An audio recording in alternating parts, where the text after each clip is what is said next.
কাজের মাসি শাড়ি এবং পেটিকোট গুটিয়ে বসে আছে। পাশে ছোট্ট একটা নারকেল তেলের শিশি হাতে তেল নিয়ে কি যেন করছে। ও চমকে উঠে বলল, এমা, এখানে কেউ মুখ দেয় নাকি? ওটা তো নোংরা জায়গা। সেদিন আমার সাথে যা হলো তা কোনোদিন ভুলব না। আমার নাম পুলাক, একটা কোম্পানিতে ম্যানেজারের দায়িত্বে আছি। বাড়িতে আমি আর আমার ছেলে থাকি। আর একজন থাকে, তবে সে আমার বাড়ির কাজের মাসি বন্দনাদি। তার প্রায় 50 বছর বয়স। তার 2 ছেলে, দুজনেরই বিয়ে হয়ে গেছে। আমি বন্দনাদের চেয়ে বয়সে অনেক ছোট, প্রায় তার ছেলেরই বয়সী, তাই সে আমার নাম ধরে পুলক বলেই ডাকে। ওকে দেখলেই আমার কেমন একটা অনুভূতি হয়। বন্দনাদিকে দেখে মনেই হতো না ওই তা বয়স। মোটামুটি স্বাস্থ্যবান, না মোটা না রোগা, শুধু চুলে একটু পাক ধরা ছাড়া বয়সের কোনো লক্ষণই বন্দনাদির ছিল না। গাছের কাঁঠাল বেশ বড়, এরকম সুস্বাদু কাঁঠাল যে কারো খেতে মনে চায়। বন্দনাদি যখন উবু হয়ে বসে ঘর মুছত, তখন তার দিকে তাকিয়ে থাকতে আমার খুব ভালো লাগত। বাসন মাজার সময় প্রায়শই বন্দনাদির শাড়ির আঁচলটা অগোছালো হয়ে যেত। কাজের কারণে সেদিকে তার কোনো খেয়াল নেই। অভাবের সংসারে যেখানে নুন আনতে পান্তা ফোড়ায়, বন্দনাদির পক্ষে দামি ব্লাউজ, শাড়ি, পেটিকোট আর অন্যান্য পোশাক পরার বিলাসিতা কখনই সম্ভব ছিল না। তাই পুরনো জামাকাপড় বছরের পর বছর চালিয়ে যায়। খেয়াল করতাম কোনো শাড়ির আঁচলের সুতো উঠে গেছে, নয়তো কয়েক জায়গায় ছিঁড়ে গেছে। কিছু কাপড়ের হুক 2-1টা নষ্ট হতো, নয়তো টাইট হতো। তার প্রতি সবসময় একটা টান অনুভব করতাম। শুনেছিলাম বন্দনাদির প্রায় 55 বছর বয়স। বয়সের ভারের কারণে তার দ্বারা কিছুই হয় না, যে কারণে বন্দনাদির চোখে মুখে মাঝে মধ্যেই বিরক্তির ছাপ বোঝা যায়। একদিন লক্ষ্য করলাম বন্দনাদি দরজা ভেজিয়ে ঘর মুছছে। মনে একটু কৌতূহল হলো, তাই আমি দরজার আড়াল থেকে ভিতরের দৃশ্য দেখতে লাগলাম। আমার মাথা ঘুরে গেল। দেখি বন্দনাদির শাড়ি এবং পেটিকোট গুটিয়ে বসে আছে। পাশে ছোট্ট একটা নারকেল তেলের শিশি হাতে তেল নিয়ে কি যেন করছে। ওহ! চমকে উঠে বলল, এমা, এখানে কেউ মুখ দেয় নাকি? ওটা তো নোংরা জায়গা। কয়েকদিনের মধ্যে আমি আবার লক্ষ্য করলাম বন্দনাদি ফ্রিজ থেকে কিছু বের করার সময় একটা শসা মাটিতে পড়ে গেছে, যেটা কেউ লক্ষ্য করেনি। বন্দনাদি সেটা তুলে শাড়ির আঁচলে লুকিয়ে রাখল। আমি ভাবলাম ওর খিদে পেতে থাকতে পারে, তাই কাজের শেষে শসাটা খাবে। কিছুক্ষণ বাদে বন্দনাদি ঘর মুছতে গেল আর দরজাটা ভেজিয়ে দিল। আমি আবার দরজার ফাঁক দিয়ে ভিতরে উঁকি মারলাম। ভিতরের দৃশ্য দেখে আমি সত্যি সত্যি চমকে উঠলাম। আমি দেখলাম আজও বন্দনাদি আগের মতো বসে আছে, হাতে সেই শসা ধরে রেখেছে। অদ্ভুত কাজকর্ম দেখে আমার অবস্থা খারাপ হয়ে গেল। মিনিট 10 বাদে হঠাৎ বন্দনাদি ফ্লোর খামচে ধরে স্থির হয়ে রইল। আমি কোনোভাবে ওইখান থেকে পালিয়ে বাথরুমে চলে গেলাম। কিছুক্ষণ বাদে আমিও ফ্রেশ হয়ে বেরোলাম। এই ঘটনার পর থেকে আমার মনের মধ্যে বন্দনাদিকে নিয়ে নানান চিন্তা ঘুরপাক খেতে থাকে। কিছু বুঝে উঠতে পারছিলাম না কিভাবে কি করব, কিন্তু ওর সাথে আমার বয়সের ব্যবধান এতটাই ছিল যে আমি ওকে এই প্রস্তাব দেবার সাহস পাচ্ছিলাম না। একদিন সাহস করে বন্দনাদিকে বললাম, বন্দনাদি, সিনেমা দেখতে যাবে? শুধু তুমি আর আমি সিনেমা দেখব? বন্দনাদি বলল, হ্যাঁ যাব। তুমি নিয়ে যাবে? কাজের চাপে কতদিন সিনেমা দেখিনি, কবে যাবে বলো? আমি বললাম, আগামীকাল আমার বাড়িতে লোক থাকবে না, তাই কালই যাব। আমি বাড়ি থেকে বেশ কিছু দূরে একটা সিনেমা হলে চলতে থাকা একটা হিন্দি সিনেমার টিকিট কেটে রাখলাম। পরের দিন বন্দনাদি একটু সেজে গুজেই এলো। আমি সেদিন ওকে আমার বাড়ির কাজ করতে বারণ করলাম এবং ওকে তখনই বেরিয়ে পড়লাম। সিনেমা হলে ফাঁকা জায়গা দেখে দুজনে পাশাপাশি বসলাম। সিনেমা শুরু হলো, তখন হলে অন্ধকার হয়ে গেল। একটু ক্ষুধা অনুভব করায় 2টো ডাব ধরলাম খাবার জন্য, কিন্তু খুব একটা প্রতিবাদ করল না। আমার সাহস বেড়ে গেল। বন্দনাদি বলল, পুলক, কি করছে বলো তো? কেউ দেখলে কি ভাববে? আমি বললাম, কেউ দেখতে পাবে না গো, তাছাড়া তোমারও তো ভালো লাগছে। বন্দনাদি কৃত্রিম রাগ দেখিয়ে বলল, ভালো লাগলে সে কাজটা করতে হবে নাকি? জানো আমি বয়সে তোমার চেয়ে কত বড়? তুমি আমার ছেলের মতো, তাছাড়া এটা ঠিক না। আমি বললাম, বন্দনাদি, এসব কোনো ব্যাপার না, সবকিছু বয়স দেখে হয় না। আমি জানি তোমার অনেক ইচ্ছা আকাঙ্ক্ষার শখ আছে, আর আমারও ইচ্ছা আছে। বন্দনাদি আর কিছু বলল না। আমি আমার ব্যাগে একটা শসা নিয়ে গেছিলাম। আমি ব্যাগ থেকে শসাটা বের করলাম। বন্দনাদি বলল, এটা কি আমায় খাওয়ানোর জন্য নিয়ে এসেছো? আমি মুচকি হেসে বললাম, না গো, ঠিক খাওয়ানোর জন্য নয়, আমি এটা এনেছি অন্য কারণে, একটু পরেই বুঝতে পারবে। বন্দনাদি বলল, তার মানে তুমি কি বলতে চাইছো? আমি বললাম, একদিন তুমি আমাদের বাড়িতে ঘর মুছতে গিয়ে শশা দিয়ে যে কাজটা করেছিলে সেটা আমি লুকিয়ে লুকিয়ে দেখেছিলাম। বন্দনাদি আমার কথা শুনে একটু লজ্জা পেল। কিছুক্ষণ পর মনতা ভেঙে বলল, হ্যাঁ, ঠিকই দেখেছ। কি করব, আমার বরের 85 বছর বয়স হয়ে গেছে, এখন আর আগের মতো কোনো কিছুই পারে না, আমার কষ্ট কেউ বোঝে না। আমি বললাম, বন্দনাদি, একটা কথা বলবো, রাগ করবে না তো? তুমি আমাকে একটা সুযোগ দাও, আমার কাছে জাদুর লাঠি আছে, তুমি জাদুর লাঠিটা ব্যবহার করে দেখো, দেখবে তোমার মন ভরে যাবে, তোমার খুব মজা লাগবে। বন্দনাদি বলল, না না, তোমার বউ জানতে পারলে আমায় খুন করে দেবে। আমি জবাব দিলাম, আমি ওকে কিছুই জানতে বা বুঝতে দেব না, যা হবে সব কিছুই চুপি চুপি। বন্দনাদি আর কিছুই বলল না। আমি এবার আশীর্বাদ করলাম। কিছুক্ষণ যেতেই কেমন ভাবে যেন কেঁপে উঠল বন্দনাদি। আমার মনে হলো জল ফেলেছে, এমনভাবে ফেলেছে যে সামনে সিটে গিয়ে পড়ল। ভাগ্যিস ওই সময় ওই সিটে কোনো দর্শক ছিল না। দীর্ঘশ্বাস ছেড়ে বলল, এভাবে আশীর্বাদ করতে নেই, তুমি পরের বার জাদুর লাঠি দিয়ে আশীর্বাদ করবে। কিন্তু আমি বললাম, সুযোগ পেলে আগামীকালই করব। পরের দিন বন্দনাদি ঠিক সময় আমাদের বাড়িতে কাজে এলো। সৌভাগ্যক্রমে ওই সময় আমার বাড়িতে কেউ ছিল না। আমি বন্দনাদিকে আমার রুমে নিয়ে গিয়ে আমার পাশে বসিয়ে নিলাম। বন্দনাদি বলল, পুলক, এতক্ষণ বসে বসে ভাবছিলে নাকি কখন বন্দনা আসবে আর কখন তুমি আশীর্বাদ করবে? জাদুর লাঠি তো দেখছি কেমন যেন হয়ে আছে। আমি বললাম, ঠিকই বলেছ। এই বলে আশীর্বাদ করতে শুরু করলাম। বন্দনাদি চমকে উঠে বলল, এমা, এখানে কেউ মুখ দেয় নাকি? ওটা তো নোংরা জায়গা। আমি বললাম, বন্দনাদি, তোমায় একটা নতুন অভিজ্ঞতা করাচ্ছে, তোমার খুব ভালো লাগবে। 30 মিনিটের মধ্যে এভাবেই কেটে গেল। আমি বন্দনাদিকে বললাম, জানো, তুমি যখন আমার সামনে ঘর মুছতে, আমি তখন তোমার দিকে একভাবে তাকিয়ে থাকে, সারাদিন তোমার কথায় কল্পনা করি। আজ দিয়ে আমার সেই ইচ্ছে পূরণ হয়ে গেল। বন্দনাদি আদর করে মুচকি হেসে বলল, উফ, এই ছেলেটা ভারী দুষ্টি হয়েছে রে ভাই, তুমি তো দেখছি পাগল হয়ে যাচ্ছ।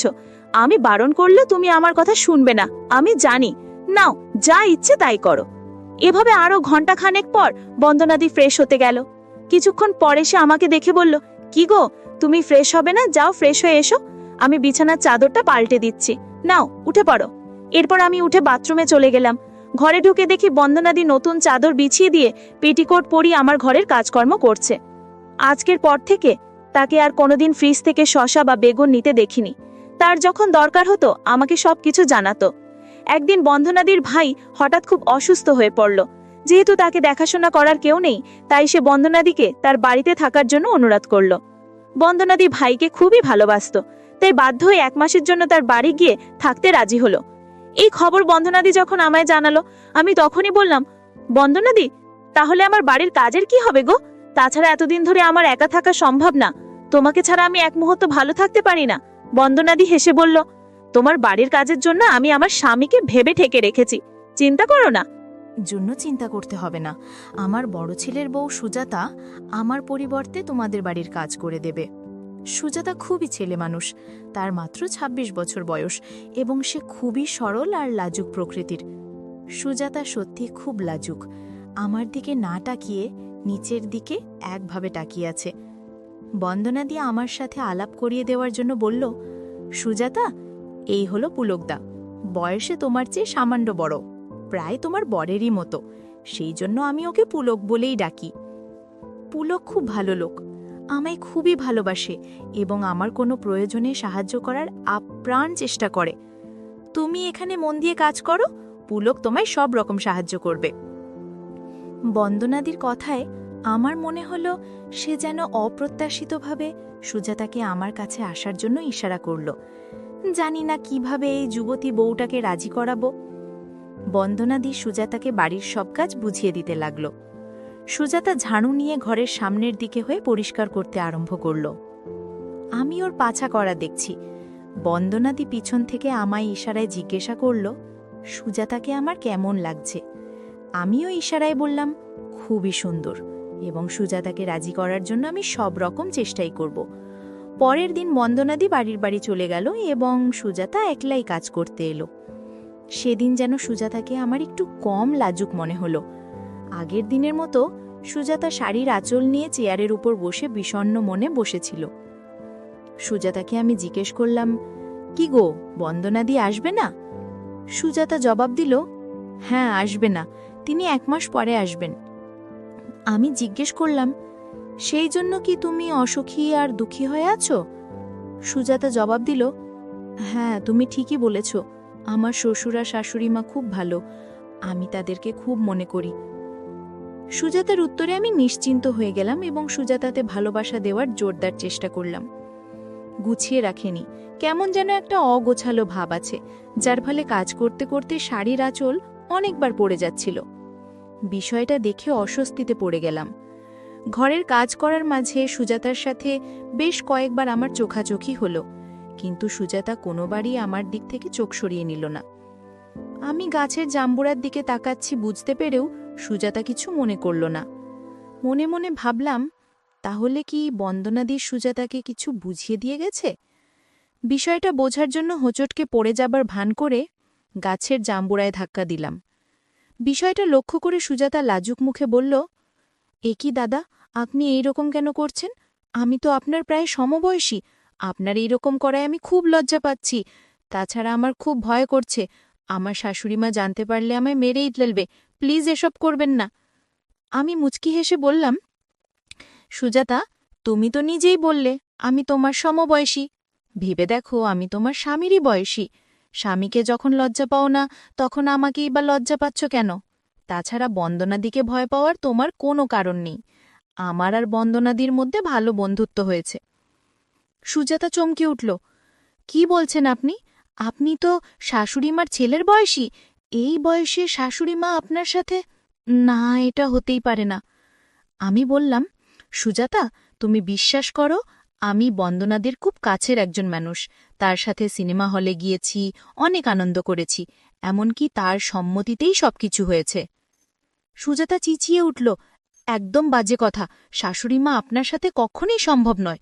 তাছাড়া আমার শ্বশুরমশাই এখনও যথেষ্ট ক্ষমতাবান, তাকে ছেড়ে আপনার সাথে কিভাবে রইল? না, আমি কিছুতেই মানতে পারছি না। সুজাতা কোনোভাবেই মানতে চাইছিল না, তাই আমি কিছু প্রমাণ দিলাম, যেমন কোথায় জন্মদাগ আছে, কোথায় তিল আছে, ছোট ছোট চুল কোকড়ানো ইত্যাদি। বন্ধুরা, ইউটিউবের কঠোর নিয়মের কারণে আরও কিছু বিষয় সরাসরি বলা যাচ্ছে না। তোমরা কমেন্টে দেওয়া লিঙ্ক থেকে আমার ওয়েবসাইট ভিজিট করো, সেখানে একদম খোলামেলা গল্প দেওয়া আছে, যেগুলো ইউটিউবে পাওয়া যায় না। সুজাতাকে সবকিছুর প্রমাণ দেওয়ার পর স্তম্ভিত হয়ে বলল, সত্যি তো, সব ঠিক বলছেন, কিন্তু আপনি এত কিছু কি করে জানলেন? তাহলে সত্যি কি শাশুড়িমা এবং আপনার মাঝে? তা না হলে তো এত বিশদ বিবরণ আপনি দিতেই পারতেন না। সেই জন্যই কি বেশ কিছুদিন শাশুড়িমাকে বেশি উৎফুল্ল দেখছি? ইস, আমি তো ভাবতেই পারছি না। আমি সুজাতার হাত ধরে বললাম, দেখো সুজাতা, তুমি খুব ভালো করে বুঝতে পারছ, আমার এবং বন্দনাদির মাঝে গভীর সম্পর্ক না থাকলে আমি এত কিছু কখনোই বলতে পারতাম না। 50 বছরের মহিলার সাথে বন্ধুত্ব করতে পেরেছি, এখন তোমার মতো আমার সমবয়সী যুবতী মেয়ের সাথে বন্ধুত্ব করলে আমার ভালো লাগবে। সুজাতা খুব লজ্জিত হয়ে শাড়ির আঁচলে মুখ লুকিয়ে বলল, ইস, পুলকদা, আপনি খুবই অসভ্য, কি সব কথা বলছেন? আপনি শাশুড়িমার সাথেও কি এভাবে কথা বলেছেন? আমি হেসে বললাম, আরে এসব কোনো ব্যাপার না, আমি তোমাকে আস্তে ধীরে সব বুঝিয়ে বলবো। আমার মনে হলো সুজাতার লজ্জা বেশ খানিকটা কমেছে। সুজাতার কাছে 2টো জবা ফুল ছিল, সেখান থেকে একটা হাতে নিয়ে বললাম, বিশ্বাস করো সুজাতা, তুমি অনেক ভালো থাকবে। তাছাড়া তোমার যা মাইনে দিই তার সাথে 1000 টাকা বকশিশ দিব।